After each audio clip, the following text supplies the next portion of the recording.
굉장히 행복한 분이에요. 아멘. 크루즈 배 타고 스위스 간 것보다 훨씬 낫습니다. 아멘. 정말 하나님 성전에 머무는 이 순간이 이 세상에서 제일 행복한 순간이에요. 아멘. 지금 사람들이 어느 사람을 보고 만나고 들어봐도 행복하다고 느끼는 사람이 별로 없습니다. 전부가 뭔가 불평, 불만이 꽉 차 있고 또 미움과 시기 전부 다 원한이 악이 차 있어요. 거기다가 또 고독과 불안이 쌓이고 그래서 입을 거 먹을 거 그리고 왕실 같은 대굴 같은 집이 있고 부모 형제 일가친지들이 있고 그런데도 요즘에 집에들요 놀이 뭐 별거 다 해놓은 집이 많아요. 미니 골프장을 해놓고 있는 것도 있고 또 영화관 같이 큰 화면을 영상 시설을 해놓고 보기도 하고 근데 그런 거 해놓고도 왜 자꾸 고독하다고 하냐 그러면 처음에는 좋은 것 같은데 그게 이제는 앉기도 싫다는 거예요.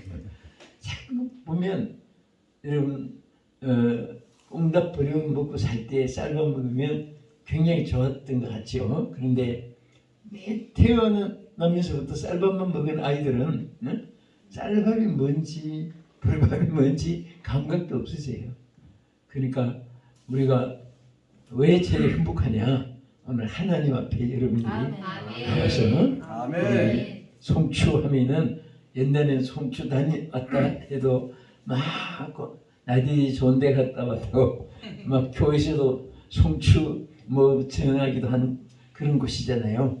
근데 그 또 성전에 와 있으니까 얼마나 감사해요. 아멘. 공기 좋고 여기는 세상 싸우는 거 그런 거 눈에도 안 보이고 오늘 은혜로운 우리 고건능 우리 목사님 원장님 계신데 우리 함께 와서 은혜 받게 돼서 감사드립니다.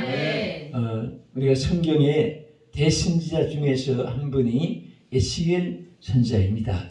근데 에스겔 선지자는 여러분 아다시피 영적인 면에서 주로 메시지를 많이 전했어요. 영적인 면에서. 그래서 보기는 신사숙녀 같은데 속에는 회칠한 무덤 같고 겉으로는 향기로운 같은데 속에는 송장이 향기 나는 거 봤어요? 악취, 흉물, 흉악, 그리고 징그러움, 무서움 막 그런 것이 성정이잖아요. 그런 것으로 비유하고 그래서 에스겔의 신령한 눈을 뜨게 해가지고 하나님께서 그 당시에 영적 세계를 지적하고 메시지를 전한 선지자입니다. 그런데 하나님이 에스겔 3장에서부터 보면 뭐라고 했습니까? 내가 너를 파수꾼으로 세웠으니 오늘 이 말씀 제목으로 삼아서 함께 은혜를 받고자 하는데 이 제목 가운데서도요 자세히 살펴보면 네 가지 여기에 하나하나 특색이 있습니다. 첫째는 내가가 누구죠? 하나님 자신을 말한 거예요.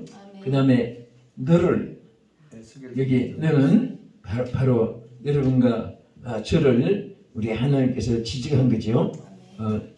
그래서 하나님이 인자야 내가 너를 여기 했는데 여기도요 너를 하는 이 말이 그냥 스쳐가게끔 그런 내용이 아니에요. 깊은 뜻이 있어요. 뭐냐 하면 자 너희들 하는 말하고 너를 하는 말하고 이 차이가 얼마나 많은지 모릅니다. 가령 자 우리가 남편이 아내가 남편을 한 부부가 되게 했잖아요.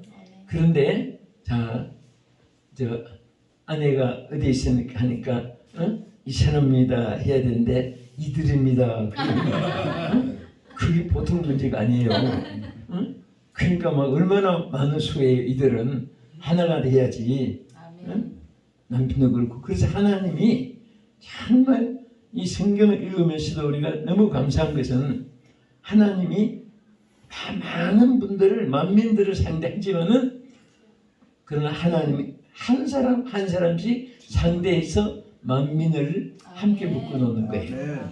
그래서 만민을 불러놓고 너희들 해놓고 그리고 너도 있구나 이런 식이 아니에요. 그러니까 하나님은 바로 1대1로 단수입니다. 너희들 복수예요. 근데 내가 너를 하고 하나님이 여러분과 저를 지명했던 이 사실이 너무나 귀한 것입니다.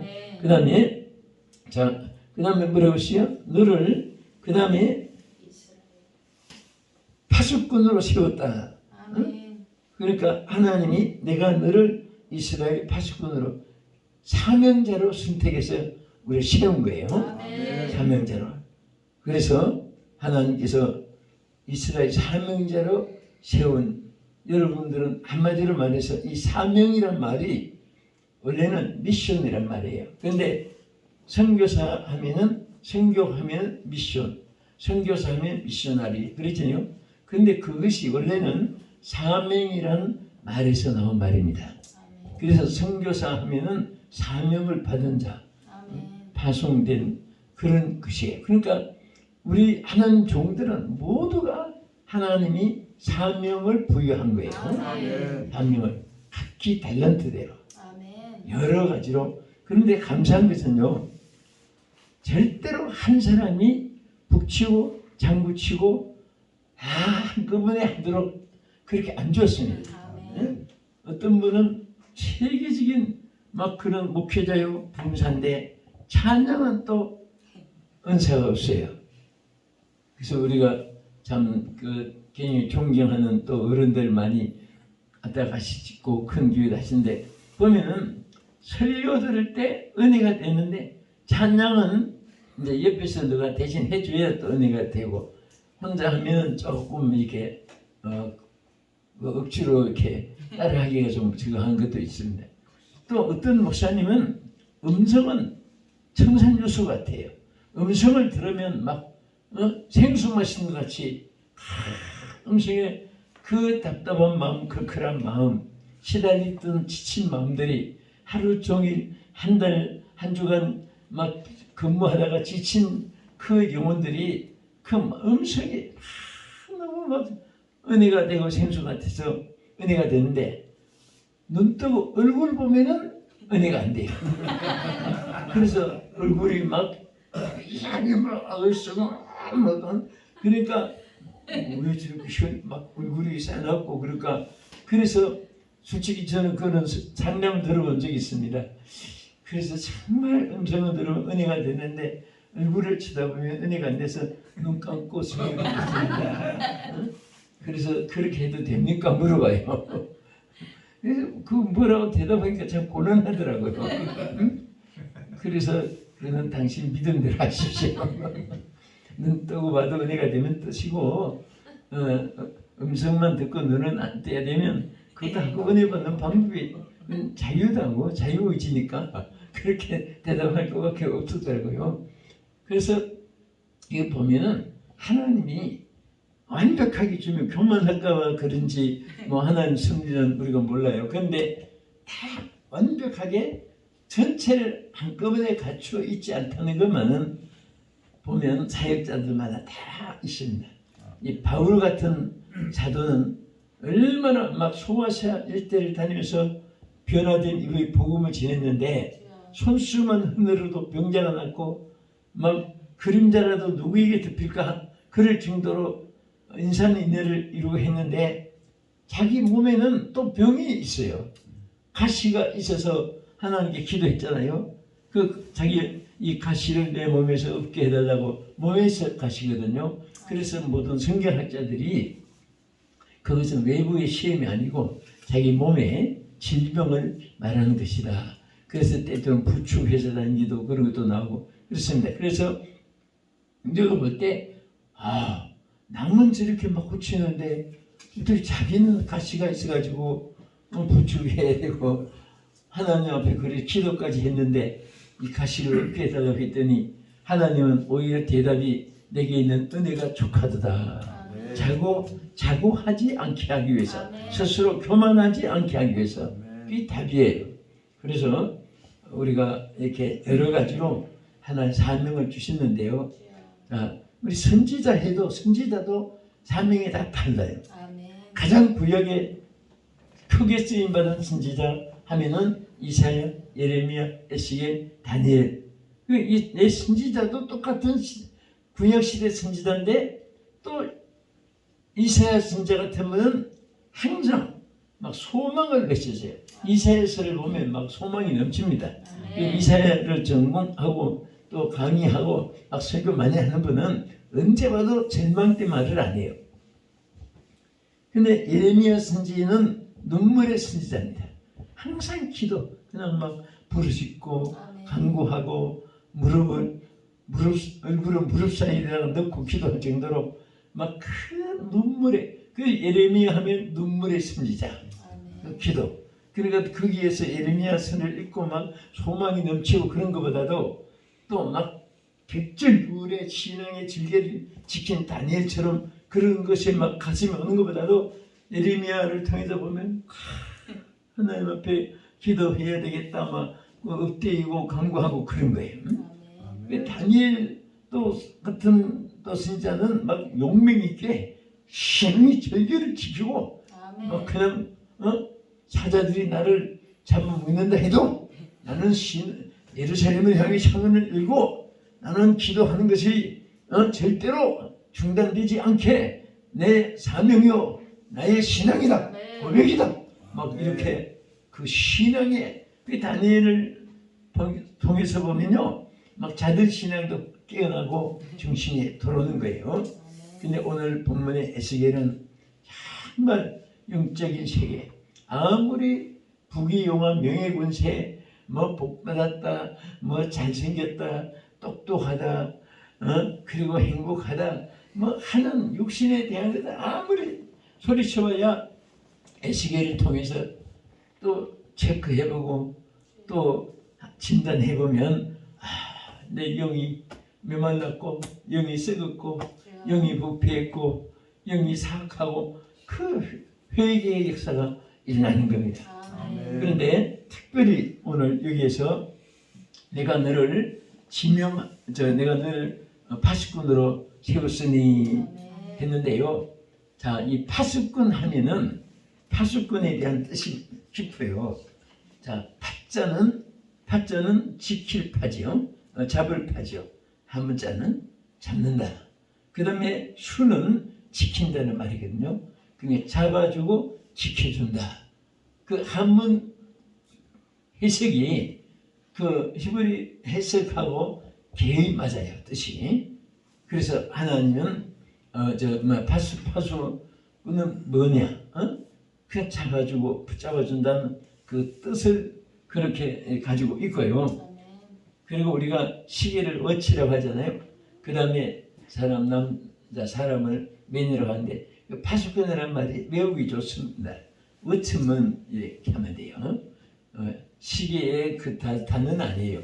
근데 외우기가 좋게 워치면 그 워치먼인데 파수꾼이 구약에는요 이 파수꾼이 정말 그 나라에도 중요한 위치에 있고 아주 파수꾼으로 인해서 적을 이기기도 하고 적을 발견해서 적을 퇴치시키기도 하고 그런 사명이 있고요. 우리는 신약시대에 와서는 영적인 우리는 파수꾼이에요. 아멘. 그래서 오늘 그러면 파수꾼의 사명이 뭔가 오늘 세 가지 이 말씀도 설교, 교리, 조직신학적으로 또 이 교회학적으로 또 여기는 뭔가 성경 설교 생활에 적응하는 일에 또 신학적인 일에 뭔가 신앙의 중심을 세우는 일에 여러 가지가 여기 포함되어 있습니다. 그런데 오늘 우리 잠시 왜 파수꾼으로 세웠을까? 파수꾼의 일이 뭔가 그것을 중점으로 간단히 말씀드리고 기도하겠습니다. 첫째는 여기 말씀 있는 대로 먼저 본문을 한번 읽어봅시다.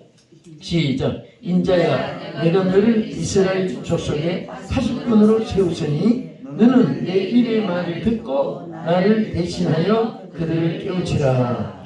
자, 여기 파수꾼의 제일 중요한 것 첫째는 하나님의 입의 말을 듣고 그대로 전달하는 거예요. 아멘. 입의 말 듣고 전달. 아멘. 옛날에 지금 그 병과가 별로 없지만은 옛날에 군에 전령이라는 병과가 있어요. 전령은 뭐냐면 상관의 명령을 예하 부대에 또 상관에게 전달해주는, 그때는 막 통신 잘 안 되고 하니까 지금은 뭐 필수로 다 보내가지만 그때는 문서를 사람이 품고 가서 전달해 줘야 돼요.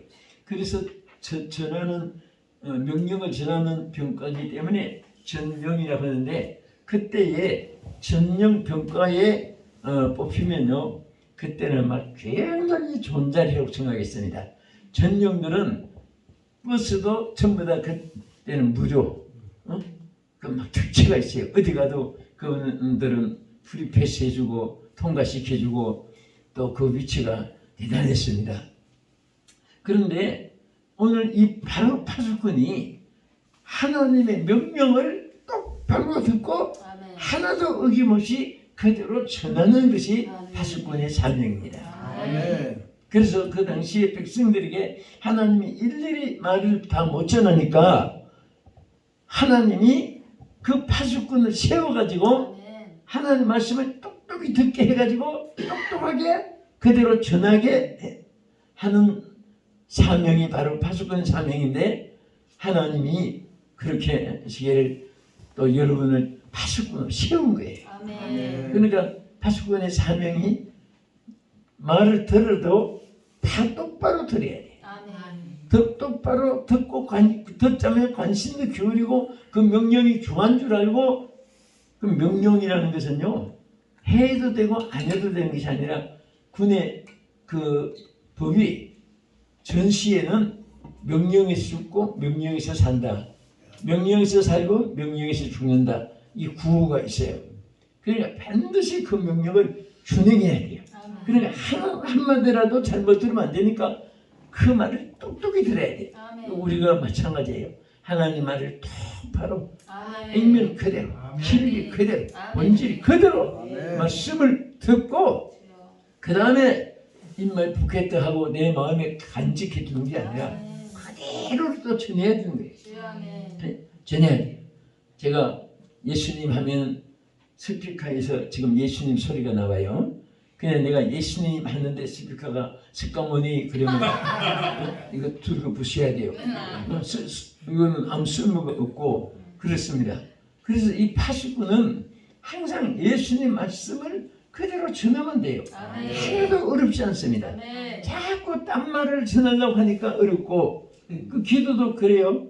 거의 요즘에는 왜 대표기도 하는데 한참 막 성령이 역사하고 우리들이 막 은혜 받는 시들이 있잖아요. 한국에 막 성령에 막 불바다가 전역에 막 번지듯이, 그럴 때는요, 할머니고 어른이고 학자고 뭔가 없이 막 서기만 하면 막 기도가 너무 오래 해서 브레이크에 못 잡아서 그렇지 막 그냥 뭐 물음을 한 사람이 없습니다. 정말 불바다가지고 하는데, 요즘 사람들은 단에 서서 빨리 기도 안 해요. 그래서 왜 안 하는가 하고 이렇게 보면 원고 꺼내가지고 이렇게 직구해요. 그런데 원고를 막 원고 가지고 쓰니까 막 영적인 감동보다도 저 시적으로 또 접촉사, 형용사, 부사, 관사, 토사, 심표 하나까지 정확하게 하려고 또 서론, 변론, 결론을 막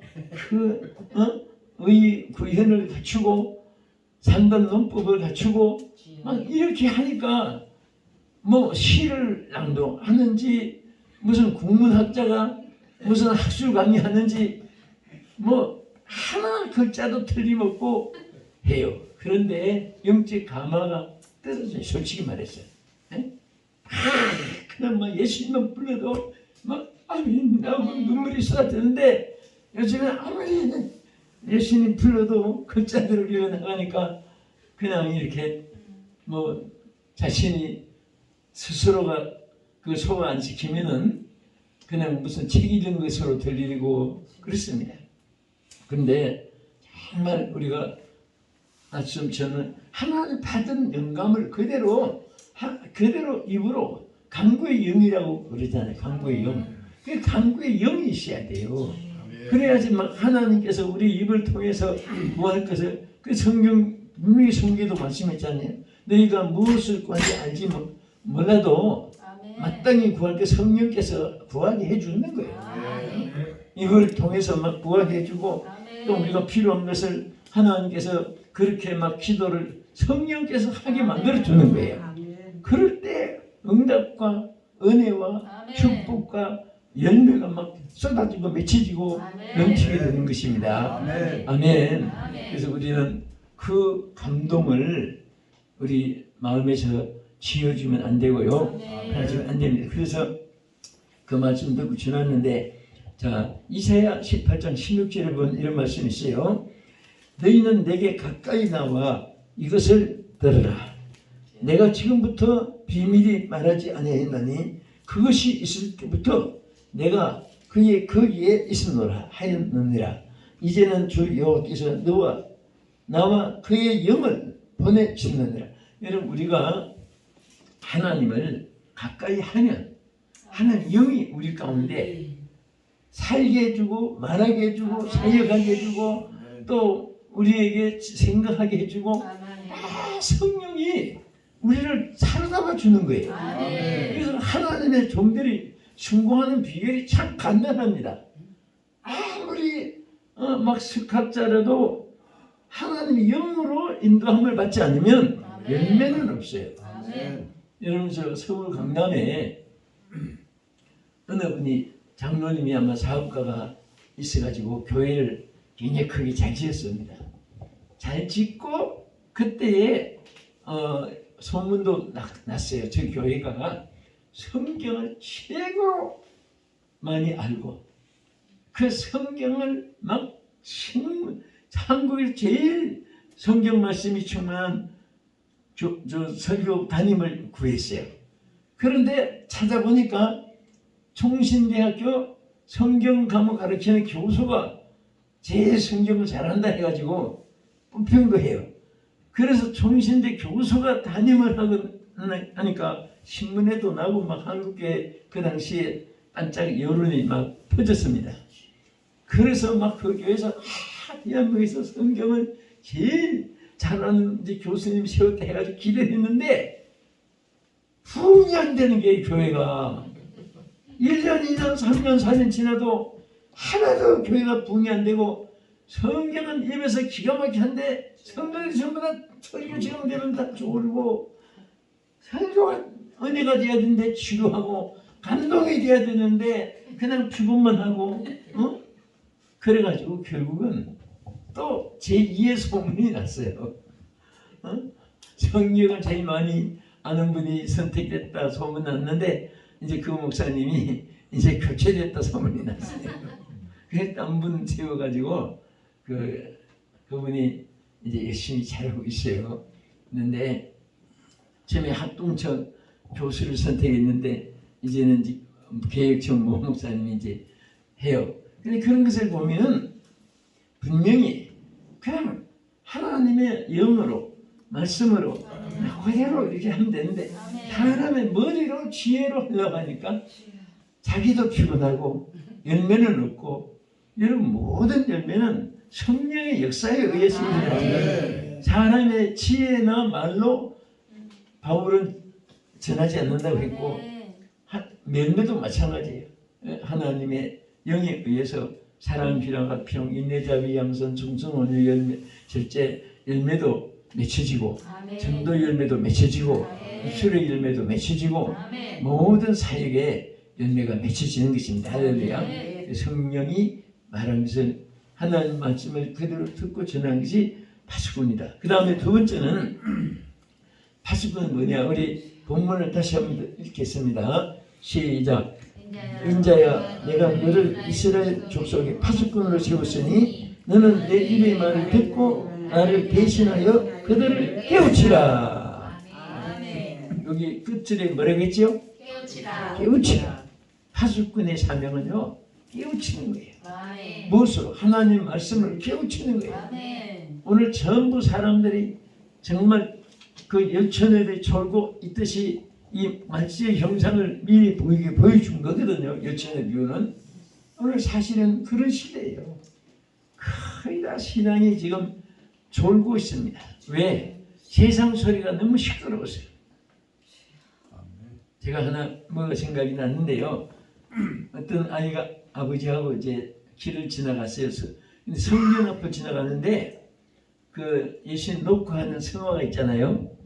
내가 문복에서 두드리노니 그 성경 구절 성화가 많이 있어요.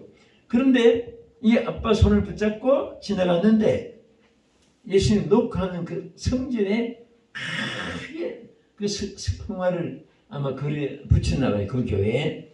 근데 이 아이가 아버지 손을 붙잡고 막 지나가면서 막 우는 거예요. 그래서 아빠 빨리 와. 왜 그래? 그랬더니 아빠 저 내가 지난 주일에도 예수님 못 들어간 것을 봤는데 아직도 왜 못 들어갔을까? 저렇게 했었는데 얘는 이제 성화라는 의식 않고 성전 문에다가 크게 붙여놓으니까 이제 그 아이들 순진하잖아요.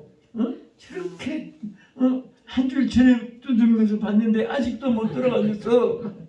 그러면 아버지가 정말 또 지혜롭게 대답해야 돼요. 그럴 때는 야 그림이야 그림 뭐 이렇게 말해도 되겠어요? 이 아버지가 참 지혜롭게 말했더라고요. 글을 보니까 뭐라고 했냐면 그래 예수님 세계 있어서 너무 안타깝지. 나도 지난주일에 봤어. 나도 지난주일에 봤는데 아직도 예수님 못 들어가 계신 거 보니까 마음 아프다. 그런데 얘야 왜 그런데 아이가 있어요. 그런데 왜 안에서 문 안 열어줘? 막 그랬어요. 그러니까 그래 예수님이 저렇게 밖에서 소리치고 두들기도 안의 소리가 너무 시끄러워서 예수님 소리를 못 듣고 있다 그랬어요. 아 내가 그거를 읽으면서 나도 감동이 돼. 내 안에 내 소리가 너무 시끄러우면 밖에서 두드리는 예수님의 음성을 들을 수가 없어요. 예수님의 말씀이 성령의 감동이 내게 임하지 못해요. 오늘 모두가 자기 소리가 시끄러워요. 모두가 자기 안에 자기가 너무 차 있습니다.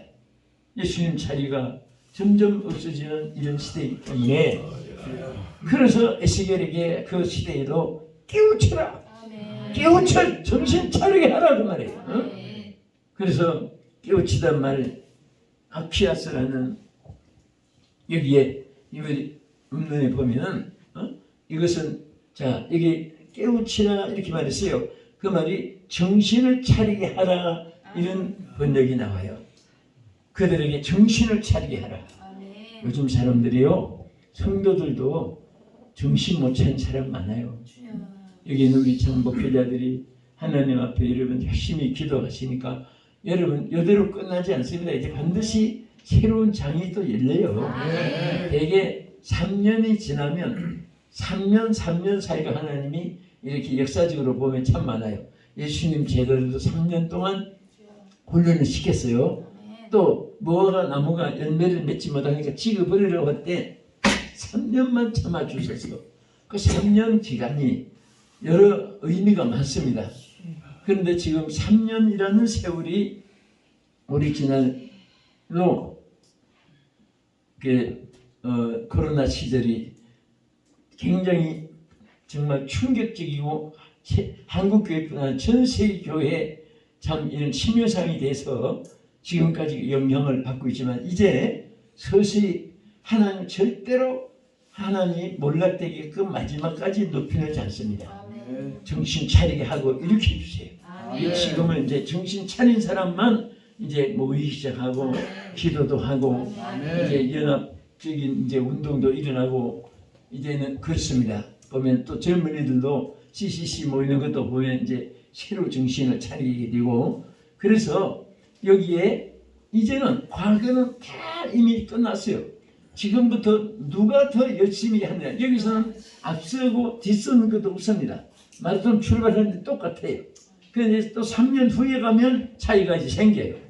여기서 이제 하나님이 준비된 자들을 반드시 쓰십니다. 네. 큰 역사가 일어나게 해주십시오. 미션입니다. 아멘. 내가 어제는 하늘산에 갔는데 너무너무 가슴이 아파요. 내가 사실은 그 하늘산 본당을 몇십 년 만에 들여다봤어요. 그 본당은 안 쓰니까 그 하늘산 그래도 젊은이 또 나이 드신 분 또 우리 교육자들 그게 안 들려본 사람이 거의 없을 정도로 막 겨울만 되면 안에 못 들어가지고 그 바깥에 계단을 세면으로 잘 이렇게 만들어 놓은 이유가 다 못 들어오니까 눈보라가 치고 그런데도 그 얼음장 같은 세면에 앉아가지고 밖에서 못 들어온 사람이 그래서 막 같이 찬송하고 기도한 분이 뭐 열대 사람이 아니라 그게 막 온 막 그 얼음장 같은 겨울에 신년 축복성의 계단만 앉아도 자리가 얻은 행복한 사람이었습니다. 그 자리도 못 앉아가지고 막 계속 서서 눈보람 바람 맞아가면서 그렇게 만든 계단은 평평하게 있는데 사람은 없어요. 안에 들여다보니 너무너무 막 아내가 지저분하고 안 쓰니까 그 중간에 있는 성전도 안에 보니까 막 왜 창고같이 뭐 별거 다 집어넣어놓고 쓰진 않고 보니까 정말 마음이 아파요. 그래도 참 거기 애써서 첫 주간 이천성 목사님 둘째 주간은 항상 제가 20년 동안에 여름에도 그렇게 이어나오던 기도원이 되다 보니까 참 그것도 희한해요. 이천성 목사님이 바로 돌아가시기 전에 저한테 전화가 왔어요. 그 총무장로님 되게 그 전화가 많이 오고 하는데 직접 전화해서 아니 목사님 웬일로 직접 전화하셨어요? 그랬더니 최영은 그 총무장로님이 다 이게 연락을 적었는데 그런데 피무사 이번 저 신년 축복성회를 피목사님이 좀 해줘 그래요.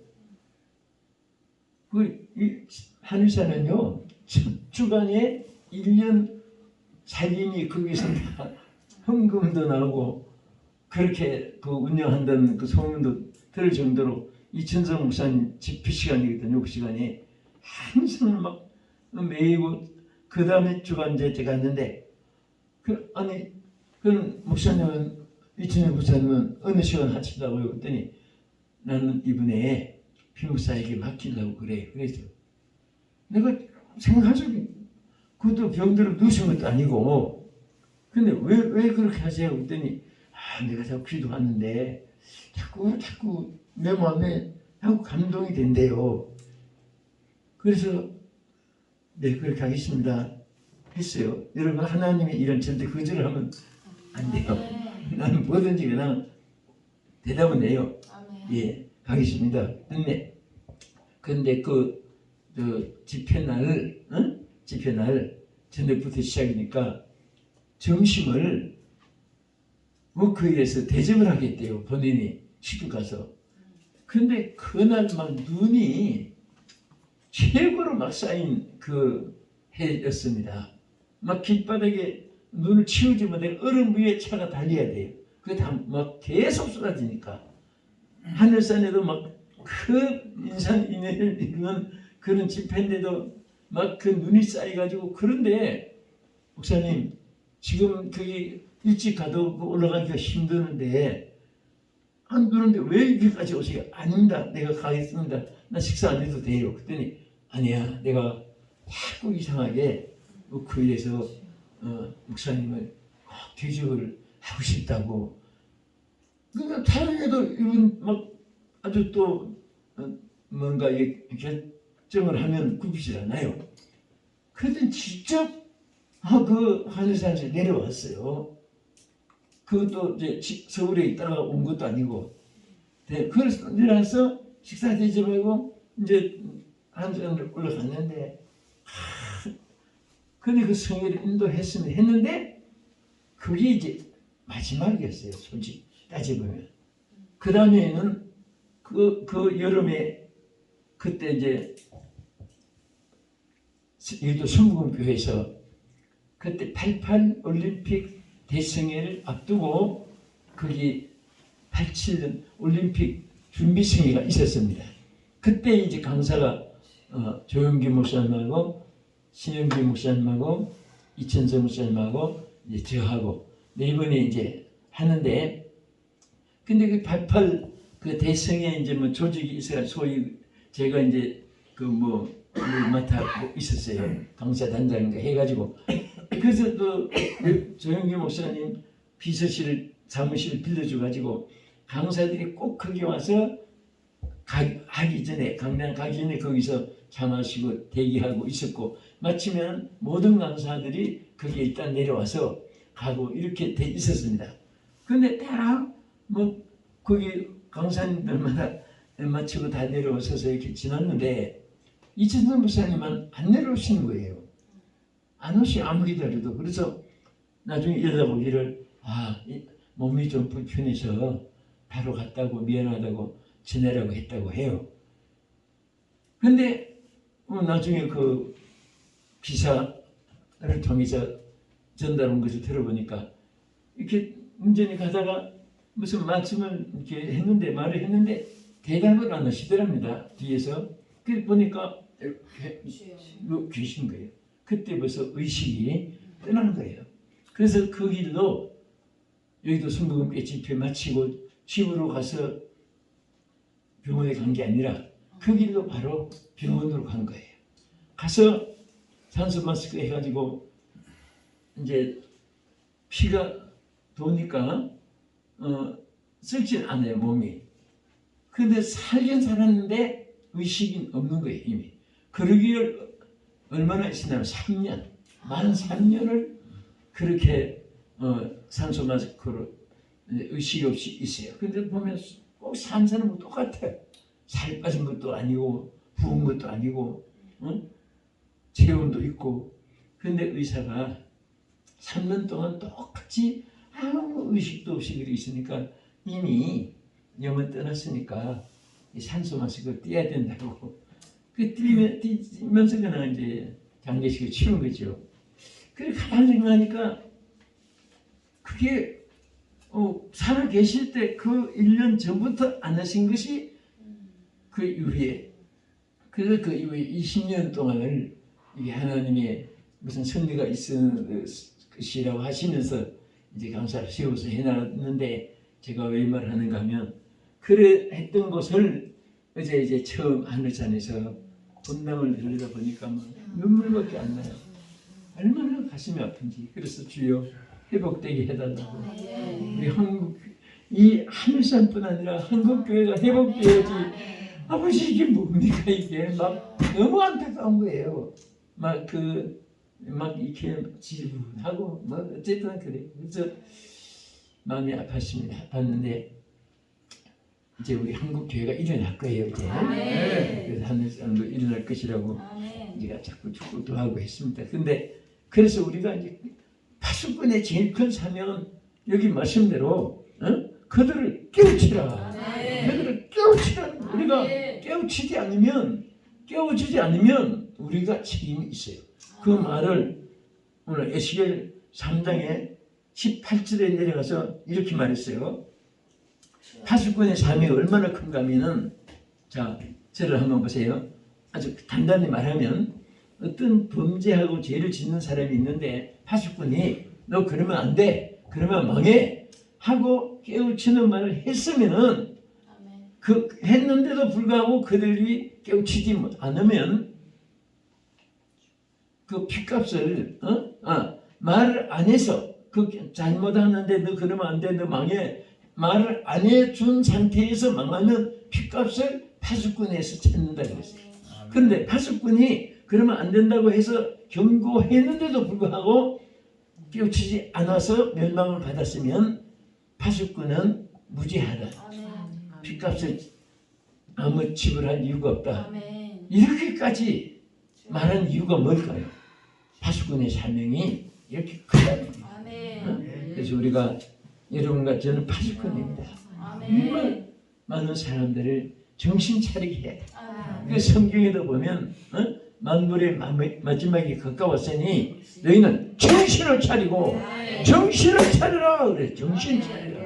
오늘 정말 막 정신 못 차리는 건 너무 많은 거예요. 솔직히 말해서 여기 우리 주위에 종들만 모였으니까 정말 정말 너무 창피한 일이 많아요. 목회자들이 이거 딱 갈린 거예요.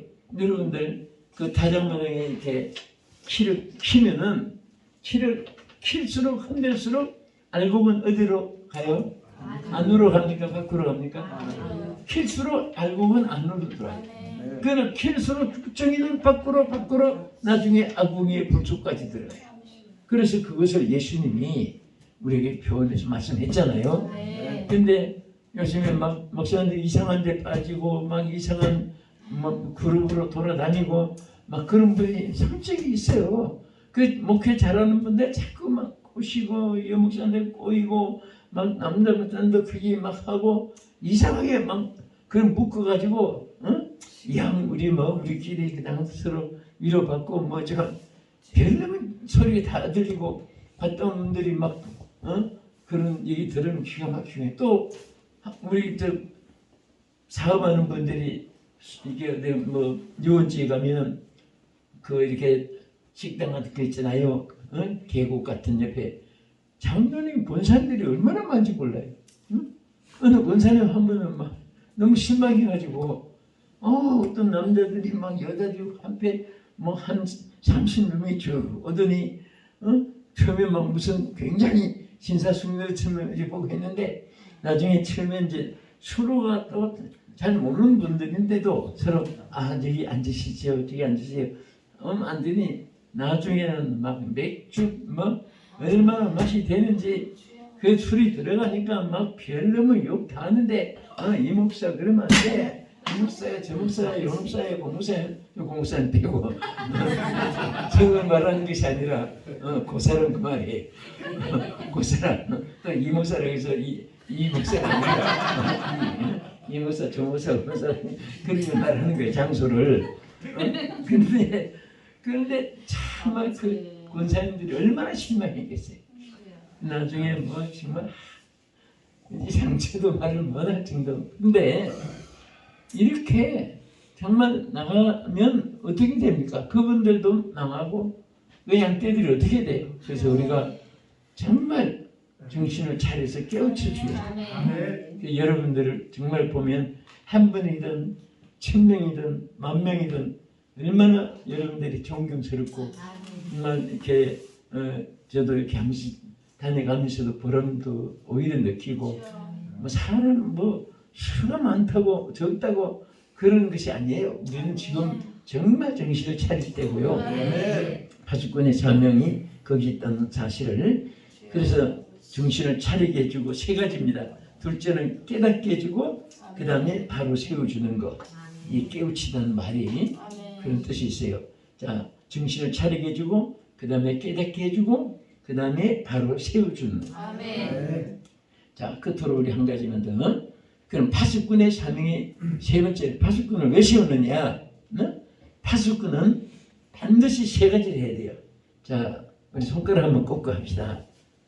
따라하세요. 지켜주고 붙잡아주고 축복해주는 것이다. 이 세 가지를 다 해야 돼요. 그러니까 이것을 감당하기 위해서 여기 이사야 21장 파수꾼에 대해서 충성의 파수꾼에 대해서 이렇게 말했습니다. 파수꾼이 사자같이 부르짖기를 여러분 파수꾼이 왜 막 사자같이 부르짖겠습니까? 파수꾼의 그 사명을 감당하기 위해서 이 망대에 올라가서 낮에도 막 파수를 하고 밤이 맞도록 파수를 하는데 막 파수꾼이 새벽을 얼마나 기다렸겠어요. 막 빨리 나와서 빨리 맑아져야 자기가 쉬는데 막 그러면서까지도 낮에도 망대에서 지키고 밤에도 이렇게 했더니 보니까 마병대가 쌍쌍이 막 쳐들어오는 거예요. 그때 파수꾼이 막 그것을 보고 했더니 하나님께서 파수꾼의 부르짖음을 듣고 안심을 시키면서 그가 대답하여 이르되 함락되었도다 바벨론이요 그들은 적을 바벨론으로 칭하면서 다 바벨론이 막 그들의 섬기는 신상도 다 박살나게 하고 바벨론을 망하게 해주겠다. 파수꾼의 충성으로 인해서 이스라엘이 살고 아멘. 그 바빌론 같이 이방인들을 하나님이 이기게 해준 거예요. 아멘. 그냥 파수꾼의 한 사람의 사명이 얼마나 필요하다는 것을 아멘. 여기서 보여주고 있습니다. 아멘. 이 말씀을 마치면서 정말 우리가 힘들고 어려운 파수꾼의 길을 하나님께서 우리에게 주셨습니다. 그러나 우리가 볼 때는 어려워도 우리는 하나님 앞에 축복받은 거예요. 아멘. 얼마나 감사합니까? 우리 어려운 시대에 끝까지 승리하는 여러분 되기를 주의 이름으로 축원합니다. 아멘. 우리 찬송 하나 부르시고 우리 함께 기도하겠습니다.